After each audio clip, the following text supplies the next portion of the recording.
Get the foot down early. Get the foot down early. Ooh, we've all heard it. In this video, I'm going to talk about why it is a really bad cue to tell hitters and what to do about it, the options outside of it, how to train out of it, and what to do instead, right? So get the foot down early is something that I've seen hitters at every single level. MLB level, I personally helped an MLB hitter eliminate the foot down early because it's so bad.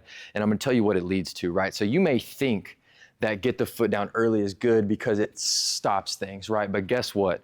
Once you break up momentum, you have to recreate momentum. So what do? Most hitters get the foot down early, and most of the hitters that get the foot down early too, if you're watching this, go ahead and think about this.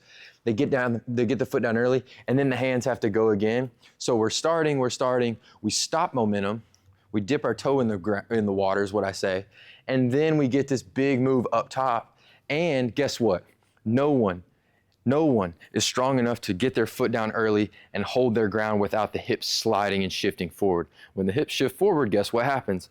Barrel entry point super steep, hands get out in front, and we've already started to work off pull side, hook, slice, move the zone forward off of our front side, have changed our visual acuity, ability to make visual decisions because we've broken up momentum and then tried to recreate it in a very small window of time. So what do we do about it, right? Why do people say it? I think people say it because I think maybe it feels right. You know, it sounds good, it feels good, but like it doesn't really help anybody, and here's why. So say a hitter does foot down early. They get the foot down early, and then it completely stops. And now we're in this position. Well, now what do? We have to eventually make our move to the ball with the backside, but because we're not in the ground, and we're not set up ready to hit, we go forward, we shift forward, the hands jam down, and then from there, everything's super steep is what I say, cutty, slicey, you catch it deep, it slices this way, or you just like have this barrel has gotten in front and broken up the kinetic sequence, so it's out in front, and then the barrel just runs wild and it's just across. Right, so what do we do about it? So the MLB hitter that I was helping, this is what we came into. I'm like, man, you're never going to be able to turn around 96 plus with that foot down early. So here's what we can do. We can figure out a more athletic move that connects everything and then allows you to make one move to the ball. If you're new here, like and subscribe, but you've heard me talk about we've got to set up to make one move from this side of our body. You know, hands slightly off that back foot, everything ready, like hands, torso, hips, pelvis, everything, parallel shin angle, we're in the ground. The other thing that I didn't mention about foot down early is usually it's a result of it's an overcompensatory move, overcompensation for a weak backside because you crash forward. So you try to eliminate it by stopping because you're not in the ground here, but then the hips shift forward anyways, and now you're just out of position to do anything. So the first thing that we did was talk about getting in the ground. I talked to this about all my inner circle people, man, like all the guys I work with. We got to get in the ground. We grab the ground, now we're anchored. We have something to be anchored, like this, like the globe, like an axis going through the globe. The swing can work around us now because we have a consistent anchor, right? Think about it. If there was no anchor, there was no axis, the globe would just roll off the table. But because it's there, now it can work around us. So we've got that. We've got a stable place where the swing can work around, right? Check. Okay, cool. Now, what do? What can we do here? We've got to get ourselves set up, ready to hit. I mean, I think probably best examples would be like Aaron Judge, Brent Rooker's another good one, Soto, you know, a lot of these, Bobby Witt, some of these guys that are really, really good positions to hit, they're already set up, ready to make their move. Now, what's the next step to get rid of the foot down early without completely changing your stance? Because the last thing that I want you to do watching this video is go from foot down early to, oh, I got to get my leg up or whatever. I'm going to give you a couple of different options, then you can make your decisions from here. It's my job to pass on information, simplify, and then let people run it through their own lens, right? That's all this stuff is just passing on information that helps guys succeed in the big leagues. You can take it from there and use it to your advantage. But here we go. So he gets in the box, and then we talk about, you know, guys that I really study. I study a lot of Brent Rooker, have trained with him. We used to have the same agency, Bledsoe agency, but man, so good right now. He's set up perfectly. There's a video that I probably need to do a swing breakdown on. He's facing Hunter Green, and he's just set up, ready. He's got spacing. He's got everything ready. He gathers and then just makes one move to the ball. Nothing has to break, plane break sequence, nothing. He's just perfectly ready to go. And then, you know, from here, right, it's like, okay, well, what do? I just want guys to be able to make one move to the ball and control. So what I did, instead of going this way, is what if we just got it all set up, and then by release, when he goes, we just make our move to the ball and it's just go. Next thing you know, he's like, wow, man, backspin to all fields. I feel consistent. I'm driving the ball this way, no hook, no slice, no nothing.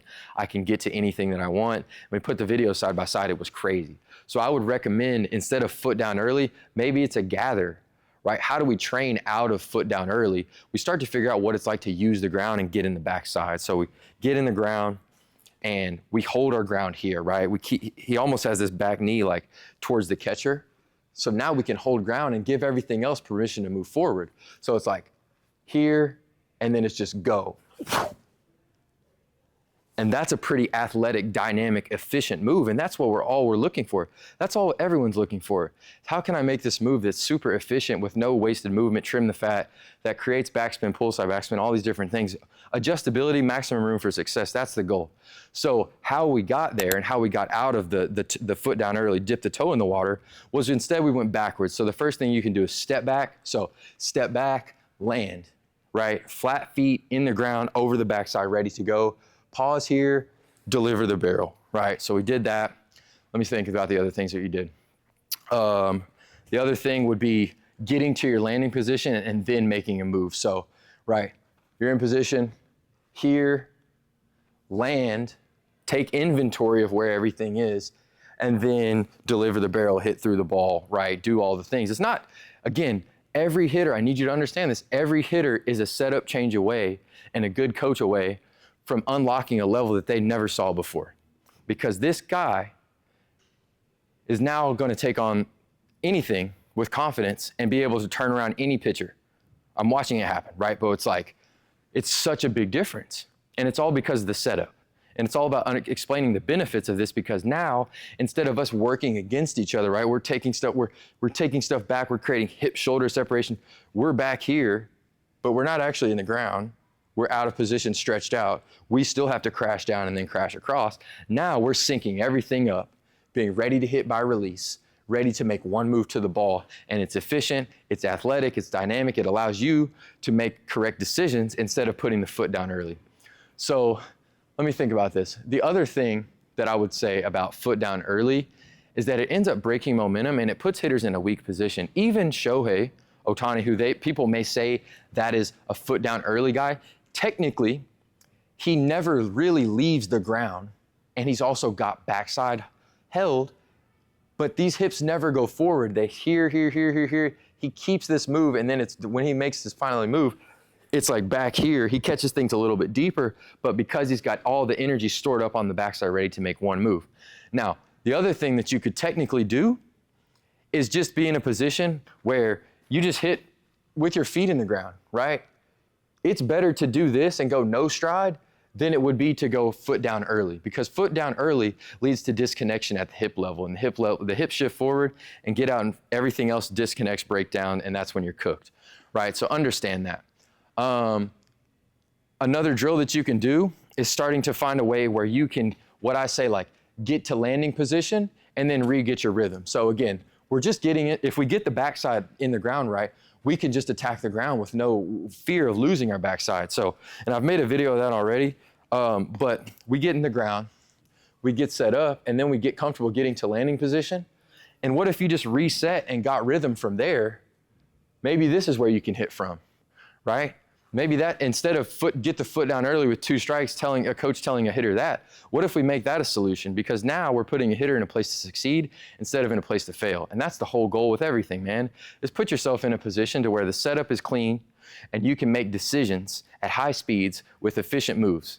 That's the whole goal. So if you're doing foot down early, please try to move away from it, because you're just not strong enough. And also, if you're fatigued, that's going to be the first thing to go, right? This area right here, no one's strong enough to hold that ground with the amount of force that you're creating. So just put yourself in a better position, right? Gave some drills, how you can make a solution and transition away from it. If this helped you, please let me know below. If you want my personal help, I do swing breakdowns, I do personal coaching, but spots are pretty limited right now. Things have continued to ramp up. I just want to say thank you for your support on this, and what I'm here to do, right? It's to simplify hitting, it's to master the setup. Again, every hitter is a setup change away from unlocking their potential. Every hitter is a good coach and a setup change away from never looking back and completely changing their life. Thank you for watching this video. I'll see you on the next one.